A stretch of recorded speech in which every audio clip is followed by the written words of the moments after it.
ഒത്തിരി തലവേദന ലാലേട്ടൻ സഹിച്ചിട്ടുണ്ട്. ഈ തലവേദനല്ല, എന്നെ ഉൾപ്പെടെയുള്ള തലവേദന സഹിച്ചിട്ടുണ്ട്. ലാലേട്ടൻ ഉദ്ദേശിച്ചെന്ന് എനിക്ക് തോന്നുന്നു. അങ്ങനെ ചിന്തിക്കരുത്.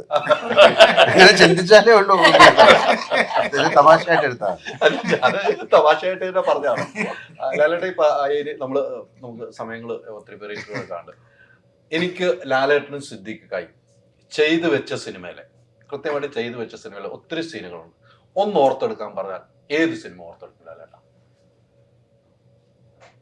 അങ്ങനെ പെട്ടെന്ന് ചോദിച്ചു കഴിഞ്ഞാല് ഒരുപാട് സിനിമകളില്ലേ, ഇനി ഓർത്തെടുക്കാൻ തന്നെ ഈ 15 മിനിറ്റ് സജീവം വന്നു.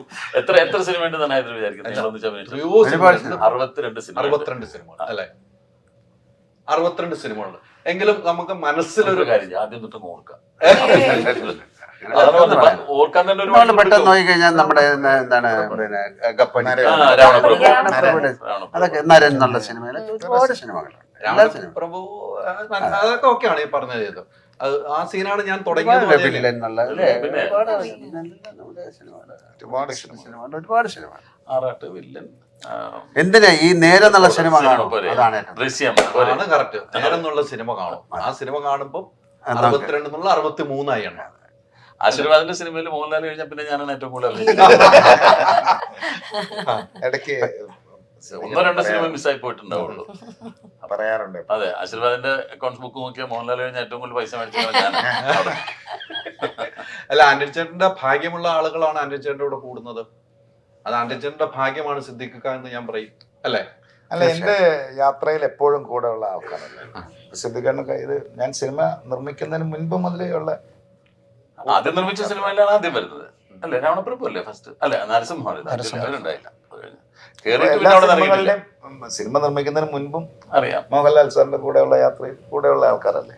എല്ലാവരും അപ്പൊ അങ്ങനെ സിനിമയിൽ നമ്മളുമായി സഹകരിക്കുന്ന എല്ലാവരും, സംവിധായകരും എഴുത്തുകാരും നടന്മാരും എല്ലാം എന്നെ ആ ഒരു പ്രത്യേക പരിഗണനയും സ്നേഹവും എനിക്ക് അവർ തരുന്നുണ്ട്. അത് തന്നെയാണ് നമ്മുടെ മുമ്പോട്ടുള്ള യാത്രയ്ക്ക് പ്രചോദനം. ലാൽ സാറുമായിട്ട് നമ്മൾ ചേർന്ന് നിന്ന് പോകുന്ന സമയത്ത് മോഹൻലാൽ സാറിനോട് ഇപ്പോൾ സിദ്ദീഖേട്ടൻ സംസാരിക്കുമ്പോൾ മോഹൻലാൽ സാറിനോടുള്ളൊരു അടുപ്പവും സ്നേഹവും ഒക്കെ നമുക്ക് സംസാരത്തിൽ മനസ്സിലാവുമല്ലോ. അതെല്ലാം നമുക്കും തന്നു തന്നെയാണ് നമ്മളെയും കൊണ്ടുപോകുന്നത്. തീർച്ചയായിട്ടും ചേർന്ന് നിൽക്കുന്നത്, ചേർന്ന് നിൽക്കുന്നു, ചേർത്ത് തീർത്തു. എന്തായാലും ഒത്തിരി സന്തോഷം. സിനിമ സൂപ്പർ ഹിറ്റ് ആകണം. അത് നമ്മളെല്ലാവരുടെയും പ്രാർത്ഥനയും ആഗ്രഹവുമാണ്. പണ്ട് രാജാവിന്റെ മകനിൽ പറഞ്ഞതുപോലെ ഒരിക്കൽ എന്നോട് ചോദിച്ചു എന്ന് പറഞ്ഞ അന്ന് പറഞ്ഞ മറുപടി, കിരീടവും ചെങ്കോലും ഇല്ലാത്ത രാജാവ്. ആ രാജാവ് ഇന്നും രാജാവായിട്ട് തന്നെ നിൽക്കുന്നു. ആ രാജാവിനെ ഇനിയും രാജാവായിട്ട് കാണാൻ ഞങ്ങൾ എല്ലാം ആഗ്രഹിക്കുന്നു. നേര് സൂപ്പർ ഹിറ്റ് ആകട്ടെ. എല്ലാവർക്കും ചേഞ്ച് ആകണമെങ്കിൽ മൈജി തന്നെ പോണം. ലേറ്റസ്റ്റ് ബ്രാൻഡ് മൊബൈലുകളും ബെസ്റ്റ് ആക്സസറീസ്, ഒറിജിനൽ ബ്രാൻഡുകളുടെ wide range. MyG future. Change ആകൂ, വേറൊരു റേഞ്ച് ആകൂ. Neetu's Academy, India's #1 language academy.